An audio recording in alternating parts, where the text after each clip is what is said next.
Are you one of those persons ba na mahilig kausapin ng sarili? Raise your hands if ikaw yon. Ako rin yon. Yes, mahilig rin akong mag-monologue. Science says those people that are fun to self-talk are actually smart or has a higher than average IQ.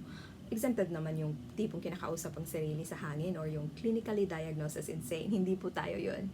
Actually, if we are to admit, most people naman nakakausap ang sarili.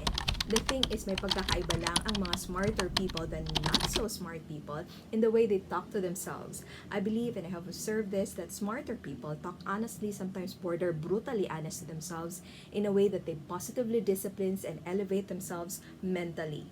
While on the other hand, yung mga not so smart people naman just talk to themselves passively, unaware, and even of the negative self-talk that they entangle themselves with. So what's the deal with positive self-talk in communications? That's what we're gonna talk about this time.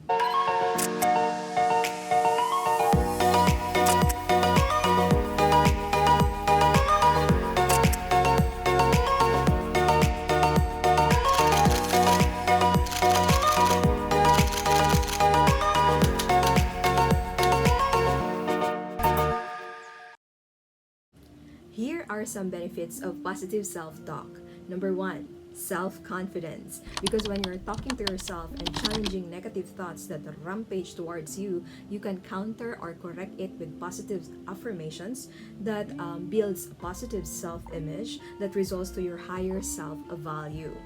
And number two, stress reduction, because you can manage stress by reframing your negative or your confused thoughts and avoiding anxiety, and also cardiovascular problems from unnecessary stress. And third, sharper focus, because self-talk can remind and keep you aligned on a goal or a task with concentration and unbothered by less important concerns.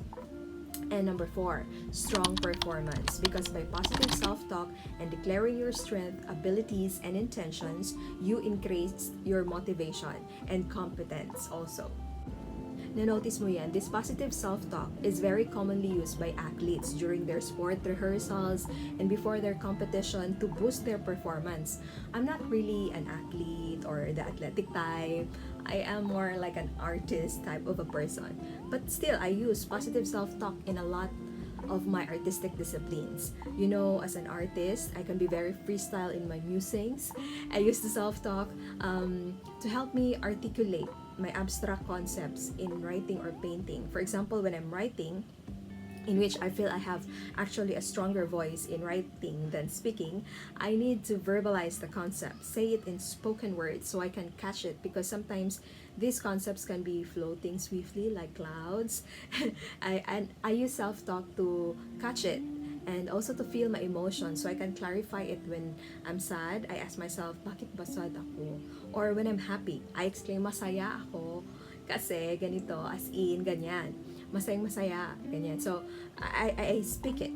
And siguro as a writer, I'm comfortable with self-talk kasi sometimes when I am also making like a short story, I make these fictitious characters and I make them talk to each other.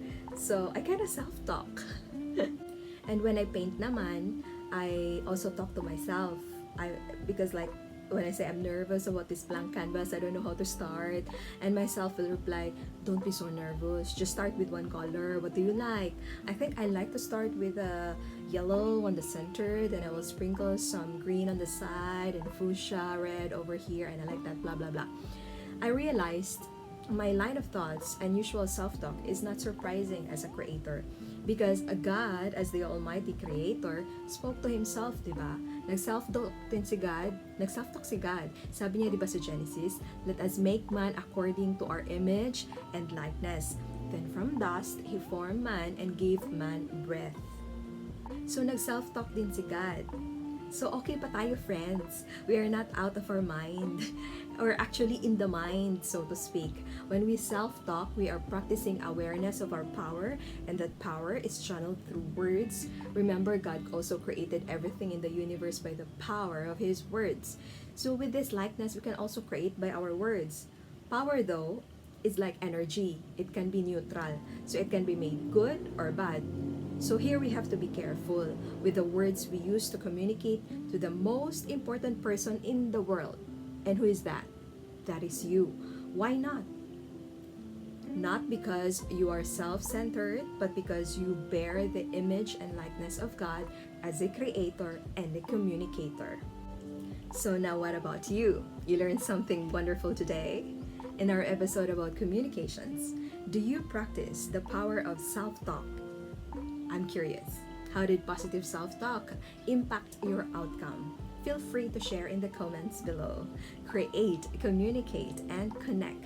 Check out my courses and consults at www.christycreatives.com. Once again, friends, this is your host, Christy May, inspiring you to live and love the masterpiece that you are.